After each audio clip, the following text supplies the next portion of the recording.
What's up, guys? Today we are going to talk about The Black Panther. The Black Panther is one of 2018's greatest films, and as of right now, the highest rated Marvel movie in the franchise, even surpassing the latest blockbuster, Avengers Infinity War. If you haven't seen both, go watch them, they're great. From an iconic debut in Captain America Civil War to being one of the first superhero movies with a black superhero, Ryan Coogler's Black Panther has been breaking records and ushering in a new era of film, one that includes more overall gender representation. The movie is a beacon of hope, especially for women and black people, because these two groups are often underrepresented in both film and media. Now they've gotten a movie that includes both groups. Today, we are going to look at how the women of the Black Panther are represented. They aren't weak, first of all. They are strong warriors, thinkers, strategists, and so much more. It is important to laud the success of the Black Panther in terms of how it succeeded in portraying strong female characters, even while having a male protagonist and antagonist. First off, it's important to take a look at how gender representation is currently in both film and media. By the USC Annenberg School of Communication and Journalism, 66.5% of all speaking characters in both film and media were men, compared to 33.5% for women. And out of this small percentage for women, only about 28% had speaking roles. Among this number of speaking women, more than 70% were white, and the other 30% consisted of other minorities. In all film, almost 96% of all film directors are male, compared to only 4% being female directors. One of the first female characters that is seen in the movie is Nakia, a spy, played by Lupita Nyong'o, and also the ex-lover of King T'Challa. In the beginning of the film, she is seen helping other women escape from what appear to be human traffickers, and later joins T'Challa in his journey to South Korea, as well as the fight in Wakanda. T'Challa does express interest in her, love interest, but he treats her very respectfully and cherishes her opinion, which is one of the reasons why this movie is so successful. He sees her as an equal, not as a subordinate. Nakia is even shown to fight the antagonist Eric Killmonger during the Battle of Wakanda and even hurt him.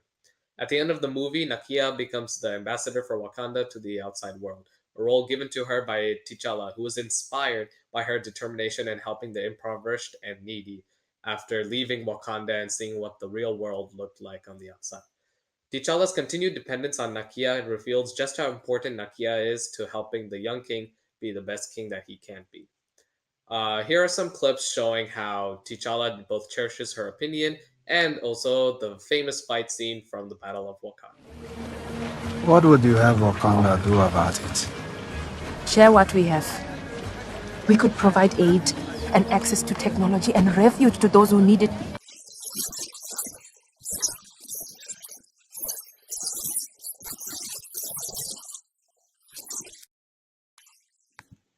Another important female character is Okoye, who is played by Danai Gurira, the leader of the Dora Milaje, who are the elite warriors and bodyguards of the royal family.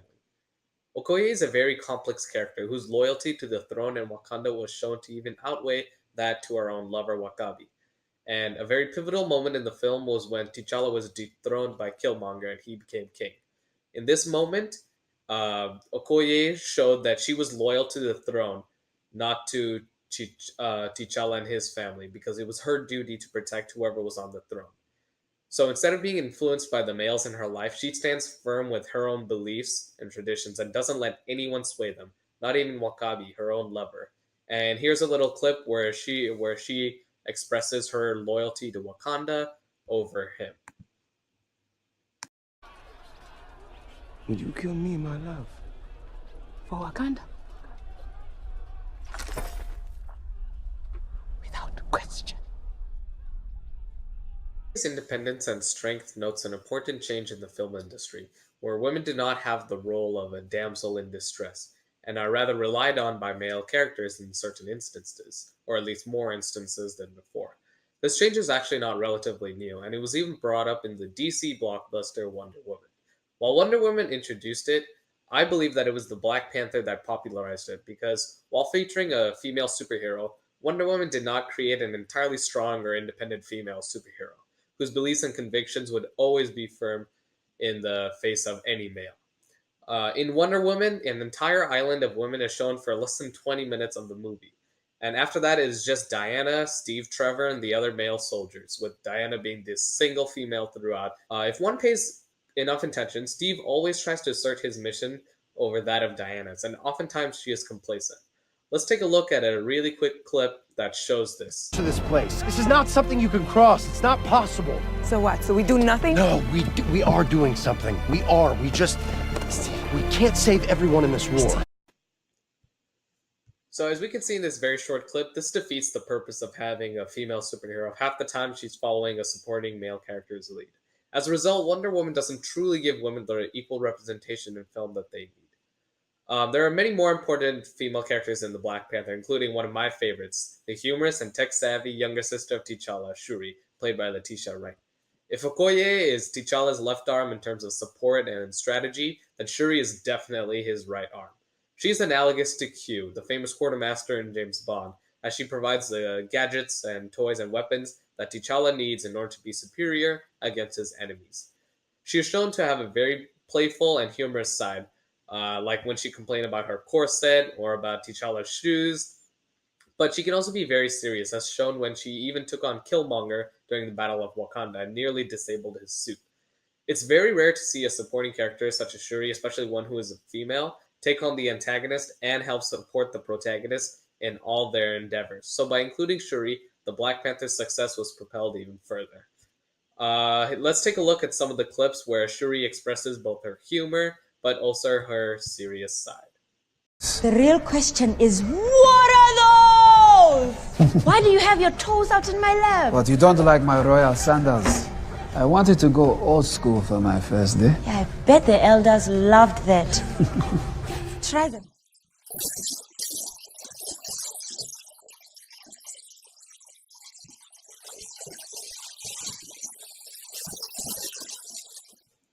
The women of Black Panther are strong, brave, and powerful women. Their beliefs and convictions are independent of their male counterparts, which is a huge new change in film. It's important that films have more female characters such as these, instead of having the typical damsel in distress, because after seeing these women fight, it's clear they don't need anyone's help. The women of Black Panther truly propelled its success and helped it become the highest rated Marvel movie in the franchise. The rest of the film industry needs to take a page out of Coogler's book and start including women with independent and powerful roles so as to provide the equal representation that they deserve. People, Wakanda forever. Thank you guys. This has been great. I'll see you guys next time. Make sure you like and subscribe to the video.